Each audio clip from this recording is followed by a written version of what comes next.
On today's show, Lost Canyon by Nina Revoyr. Exciting? Yes. Riveting? Ooh, yeah. Sexy? Yes. Grab your cups. It's time for The tea.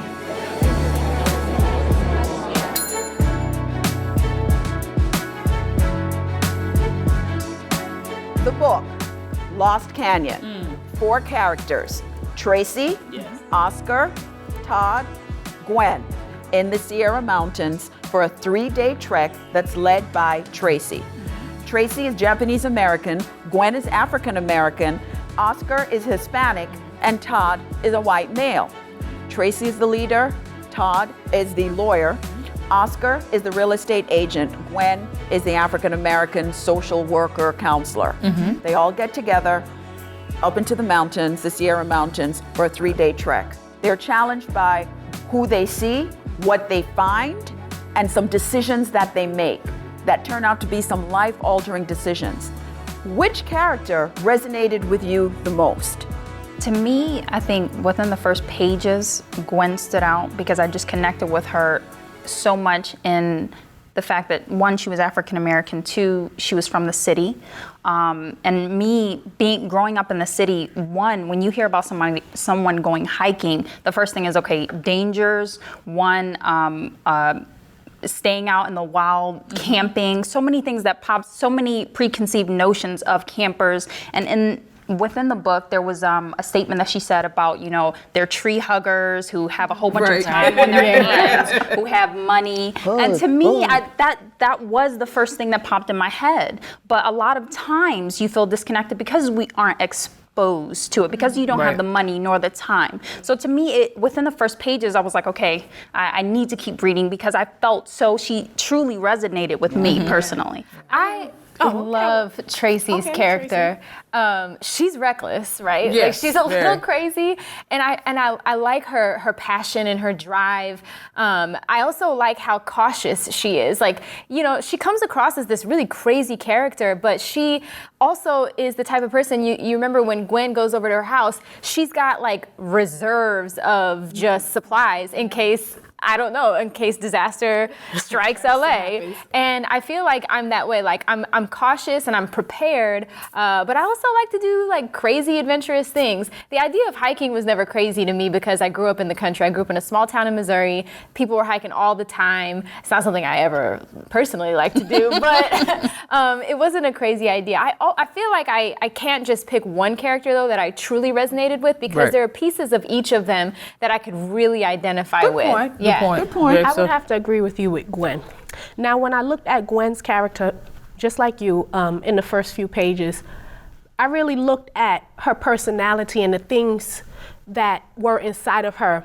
I noticed that she was, she had a little bit of lack of self-esteem, a lack of confidence, and that just kind of took me back to my past and my history. Every time I look at a character, I always try to relate it to me and, what's going on with me and where I came from. And with that lack of confidence, me coming from a dysfunctional family, I had self-esteem issues and I had lack of confidence. And then towards the end of this story, she had that confidence because they had to rely on her. Exactly. And that made me think of myself and developing through life and building character and building self-esteem. And at the end, she was successful and she was on top, just like her. Exactly. And I have to agree with you guys, with you ladies as well. It's like Gwen stood out to me because she was the educator. She was always there for the kids. And I was like, whoo, that sounds like my life. Believe it or not, the one character that I really, which we probably wouldn't think of as a character in the book, would have to be Timber.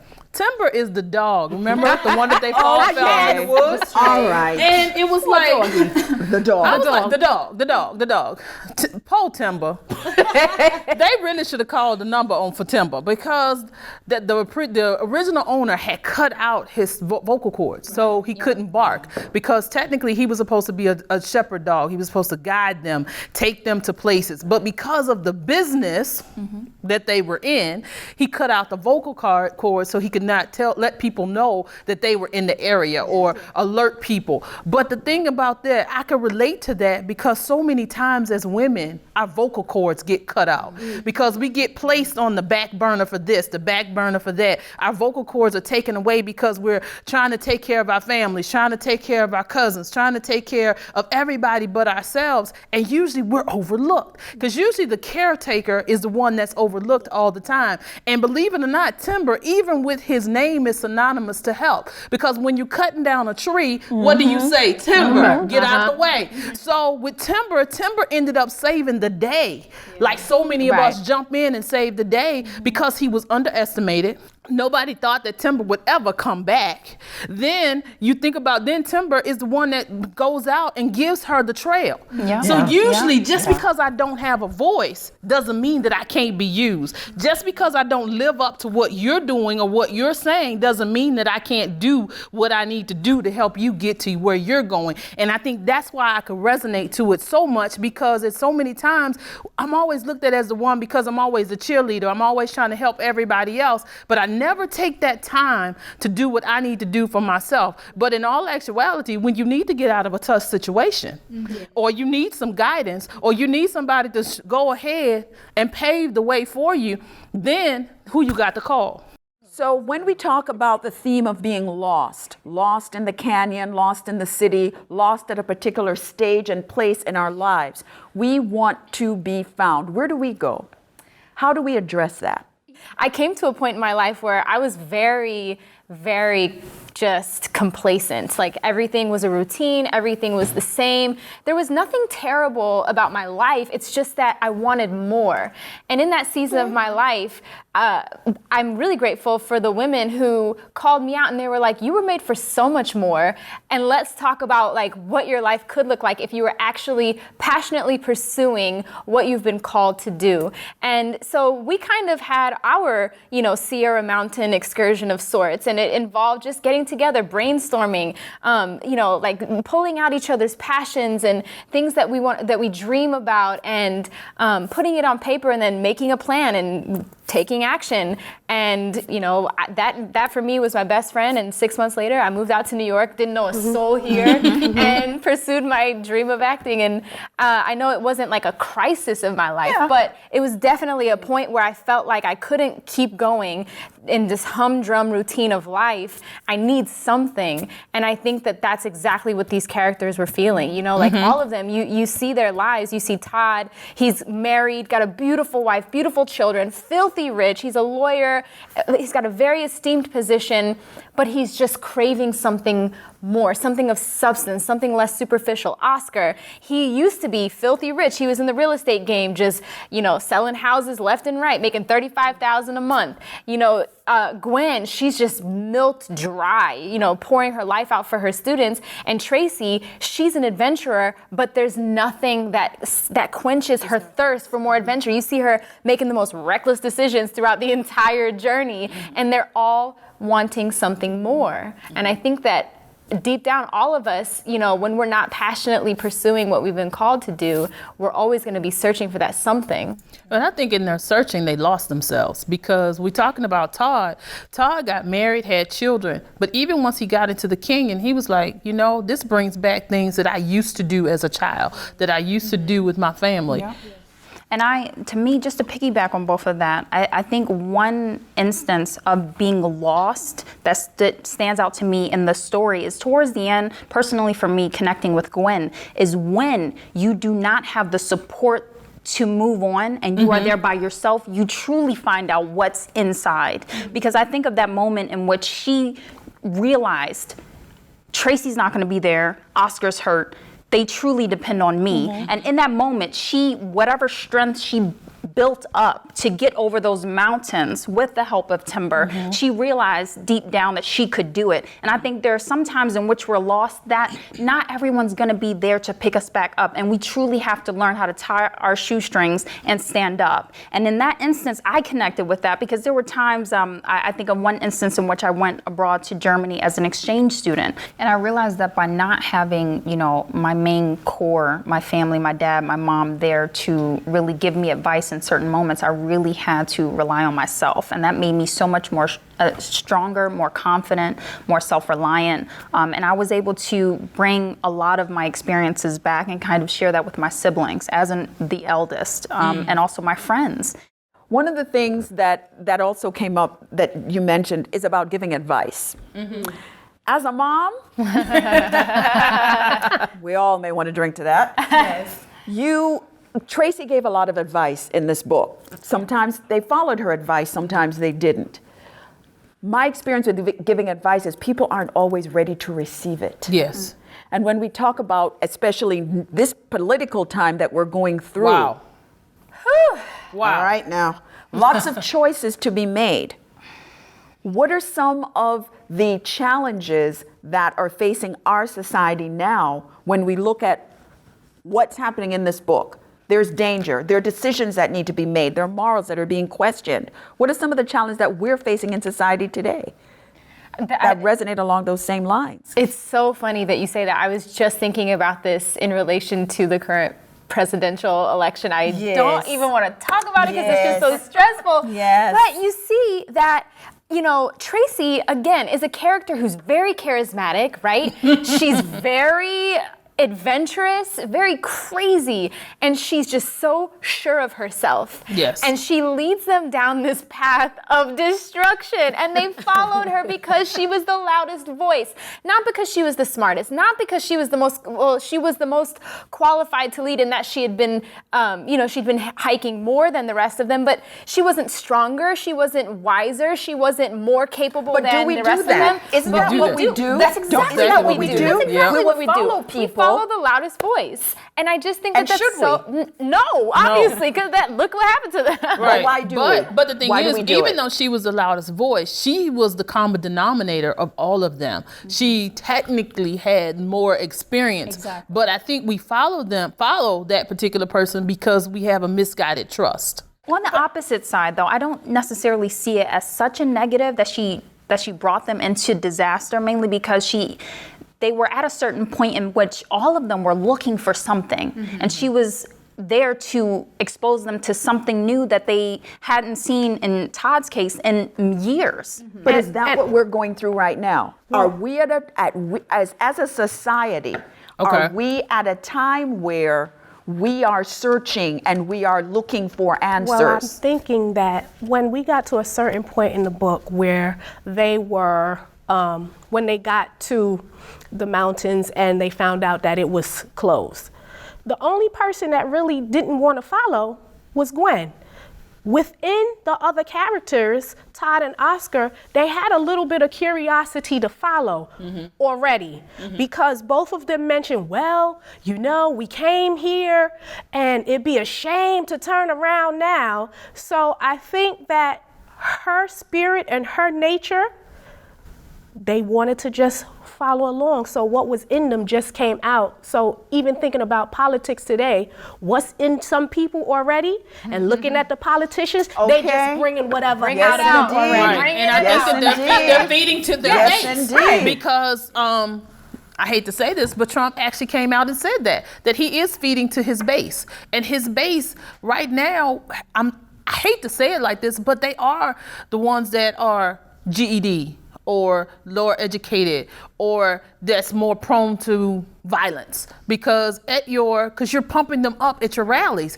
And it's like, do we really want to walk down this path of destruction? Well, so that's interesting, because one of the themes in the book does deal with the issue of violence. Right. And so one of the questions that's raised as a result of the book is, does violence have a place? If you think about what the characters went through, going through the mountains, they encountered some violence, and they also metered out and did some violence themselves. So the question becomes, is there a space and a point where violence is justifiable, where it is okay?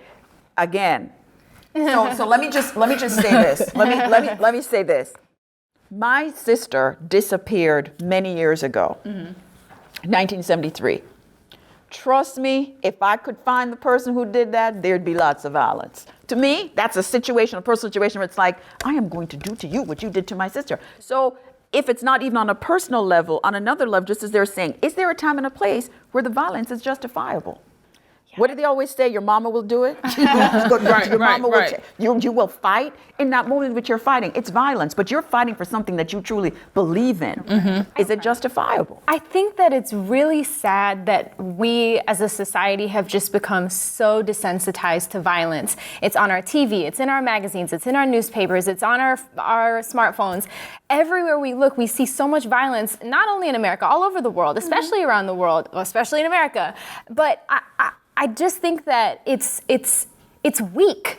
To be honest, it doesn't take any kind of thought. Like you said, Cherie, violence is a base reaction, you know? It's very... Caveman-ish? Yeah, it doesn't take any kind of strength to hit somebody. I mean, physical strength, yes, but emotional resolve, mental stability, it doesn't take any of that to hit somebody. But I will say, though, that there comes a time, unfortunately, because of how much violence there is surrounding us, that we do have to defend ourselves. And I think we see both. Exactly.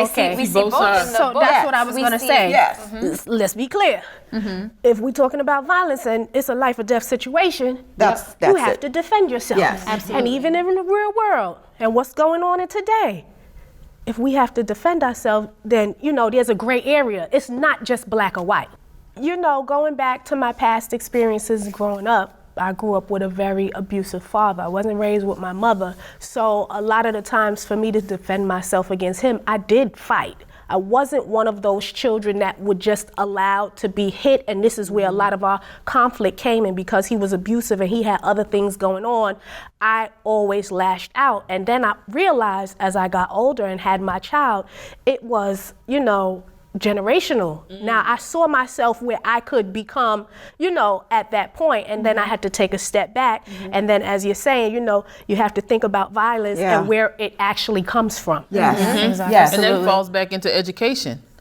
Because a lot of our kids are just not educated. They're taking certain parts of history out of the book. And if we keep trying to sugarcoat it, that's why we're so amped to repeat. If you don't know your history, you're going to repeat what you don't know. Absolutely. And so I think that's where we're falling down. When we think about the challenges, okay, because you don't get to 50-something, yes, I am and proud. Wow!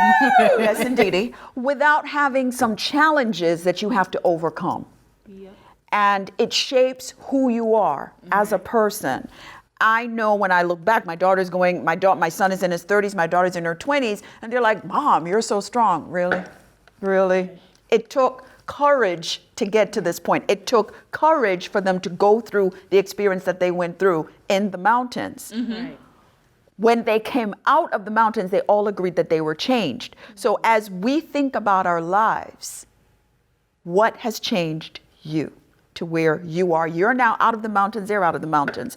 What do you think has contributed to that greatness that's now you? Ooh, Steve. I would have to say my move, because a lot of times people think, because I know you still probably hear the accent a little bit, I got fed up. I had a degree. I wasn't using it. I was working at a bank, and I have a degree in communications. So I was like, you know, this is really silly. So at that point, I packed up my car. Whatever didn't fit in my car, I moved to Baltimore. Never thought I would live in Baltimore. I'm talking Texas. Hear what I say? And I drove from Houston to Baltimore because I knew I needed to change. And all I think now, all you by was like, myself. I'm out. Yeah, literally. I'm single, no children. It's like I literally just picked up and moved, and it took a lot because that was kind of like my canyon experience. Because I was like, I'm going around in circles, and I'm not going to say that it was easy. So you came out. I came out because if I had not have came out, then I wouldn't have birthed the book that I did write. It wouldn't have birthed the other. Wouldn't have birthed this. I wouldn't have had the courage to just even say, hey, I'm doing an audition to even come on a show, or even to even meet you guys and be able to have a conversation, because it feels good to be able to come out of the canyon and talk to women that are educated and have very different opinions. And I love that we can agree to disagree on certain things, but it's like, you know, that had to be my awakening, just like when they came out in the hospital and they woke up, and it's like, now we got she went to the, Gwen went to the store. It's like, you know, I'm just gonna get something basic. I would say for me, it would be self-esteem, confidence, motivation, and all of the challenges and things and the mountains that I had to climb, that I've been through, it helped me develop who I am as a person and to see what my purpose was in life. So with that purpose, I was able to instill that in the kids, that I work with. Exactly. And just to piggyback on that, I think a lot of times too, especially for me, being exposed to something different. Because growing up in Philly, we're in a bubble. Right. And going abroad taught me so much just about appreciating my life, appreciating my family more, taking time out. Even moving to the big city, everything is go, go, go, go, go. And you realize that, sooner or later, we're not going to have our family members forever. Yeah. And to me, I realized to truly appreciate what I want, when I want it, and how I want to go about getting to that point. So a lot of times, I think now, the way I go about my journey is basically keeping what I want in mind and not feeling ashamed if I make a decision that's personally for me and not for somebody else. Awesome. My parents immigrated here from Eritrea. It's a third world country, and it endured a civil war that lasted 30 years with Ethiopia. They have seen violence firsthand. They've seen whole families, whole villages slaughtered. And when they came to America and we were born, they just really instilled in us a sense of like hard work. Like you have to work hard and you have to be successful so that you can provide for your family. Look around the table, at the dinner table. This is all you have in this world. We don't have extended family in the States. So I always grew up thinking that the only thing I had to do was get a degree, get a fantastic job, make a lot of money, and take care of my family. But you see that is exactly what these characters are doing. Well, specifically Todd and Oscar. Right. That's all they want to do. And in that, there's an emptiness, that can't be all that you live for. And so for me, I got to that point where I was just not happy. And I took a trip to Eritrea to visit my grandparents, my extended family. And I was there for 3 months.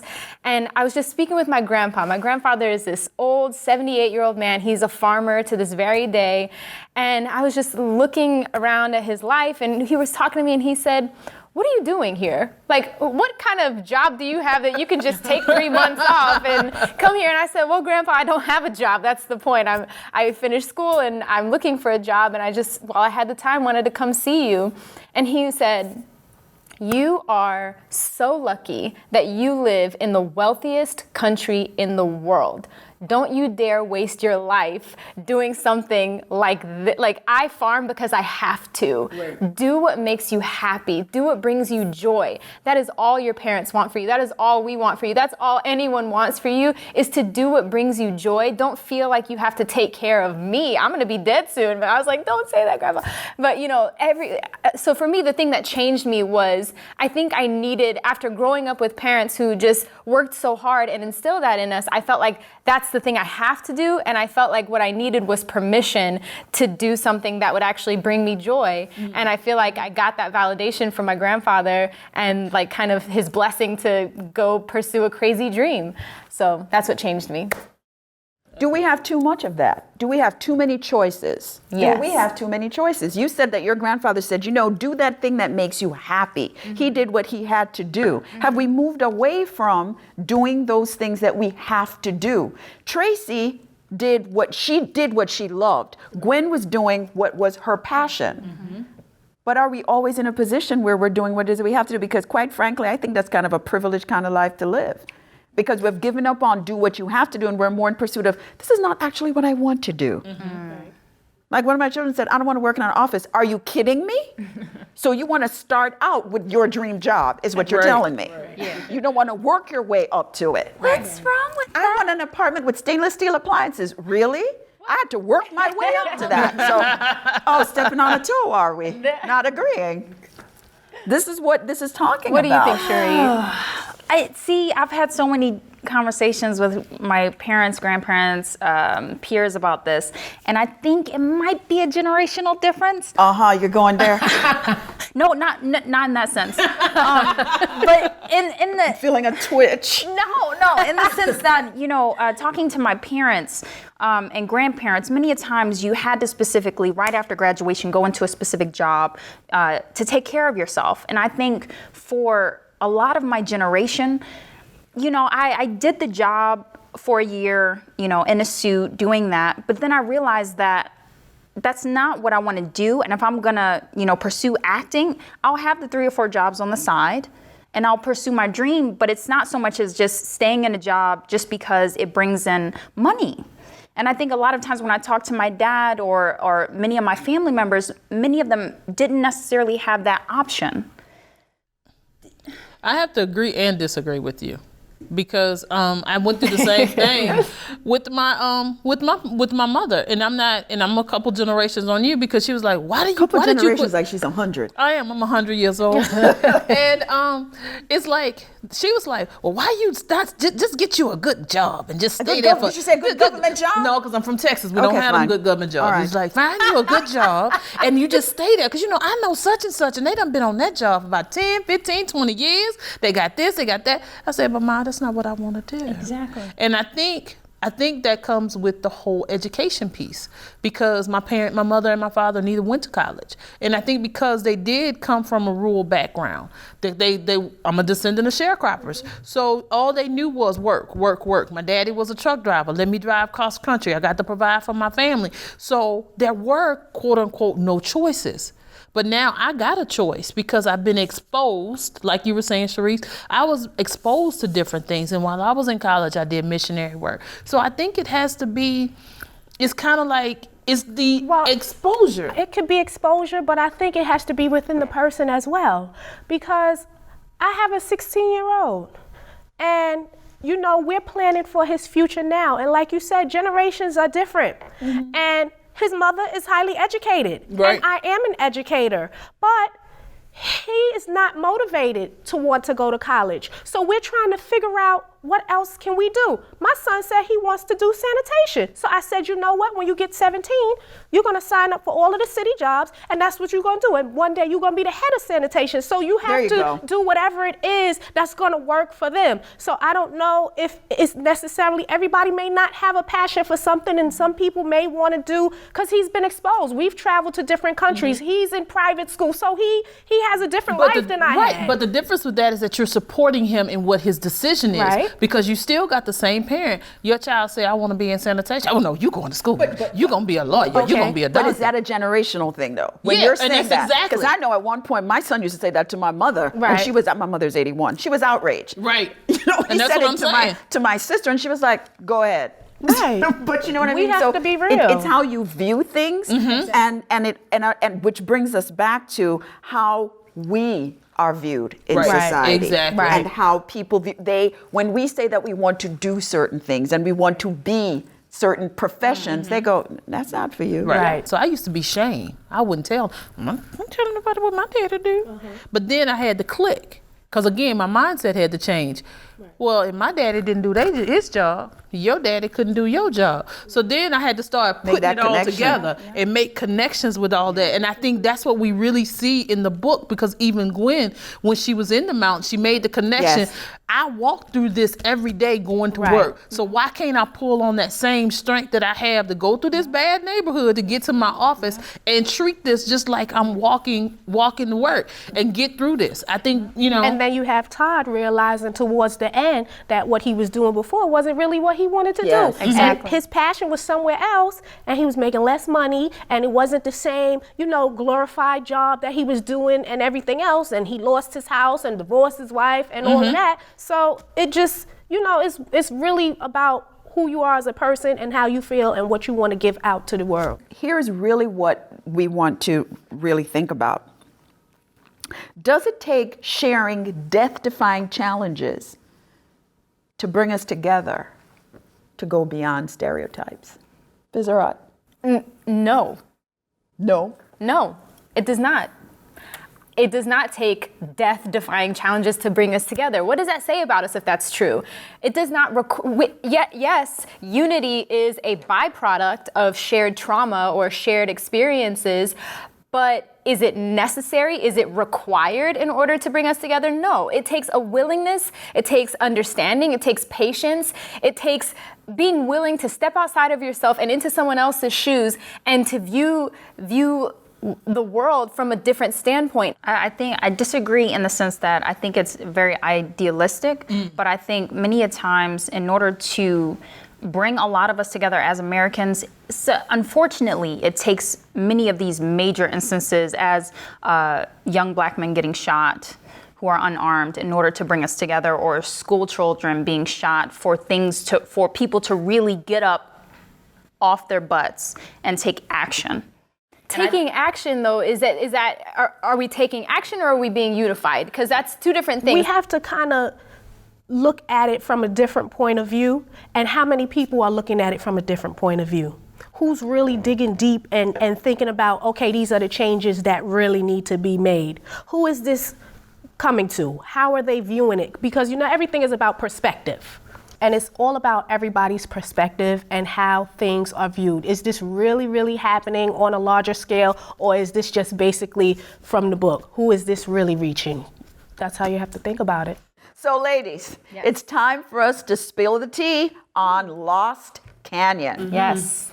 I would have to say it was just okay. I personally think it was a good read. I would recommend the book. I thought it was very interesting. It took me into the mountains. I didn't like it. I could live without it. For me, it was a good read. I loved it, and I'll read it again. Definitely. Wonderful. Great discussion, ladies. Good conversation. Thank you for sharing. The book, Lost Canyon by Nina Revoyr. Please join us next time for The Tea.